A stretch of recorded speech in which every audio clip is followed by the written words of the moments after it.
So if we've decided to follow Jesus, where are we going? The Gospels make the point that when Jesus called Peter and Andrew, James and John, they left their nets and followed. What have we ever left to follow? What have we given up? These fishermen had a great deal invested in their businesses. Fishing required startup costs.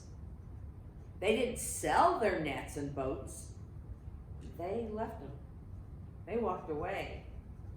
They were out all that money, all that capital. Would you be able to walk away from all that you have and walk toward this then unknown prophet, this visionary, this man who was beyond man, beyond anything you know? They did. And part of the story is that he wanted them.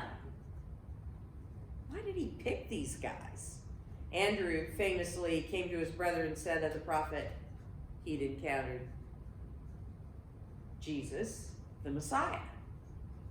But the rest of them, why? Perhaps it was because of his unique divine discernment. He looked into their hearts and found what? Not what people see from the outside. We understand that people can appear beautiful outside and have ugly hearts. We understand that people the world would not put on the cover of Vogue can be full of love and light.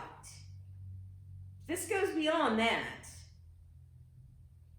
He saw what he needed to have near him so that he could accomplish his earthly teaching and healing. People he could send out to teach what he had taught them, those who would carry the church to the world once the Holy Spirit had anointed them. So how do you decide your priorities? What should take up your time?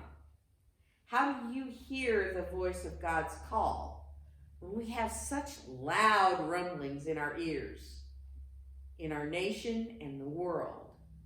What is Jesus saying to us when wealth is one of the prime movers worldwide to decide who should receive the COVID vaccine and when?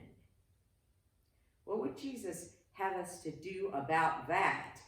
In case your to-do list for this week wasn't long enough, add solve the world's health and wealth inequities. Yeah, do that. Nathanael, whom the other gospel writers called Bartholomew, was introduced to Jesus by Philip. He comes reluctantly to see Jesus after saying, "Can anything good come from Nazareth?" Jesus knows him as something who doesn't mince words, someone in Israel who has no deceit. Can Jesus say that about you? Not just a little deceit?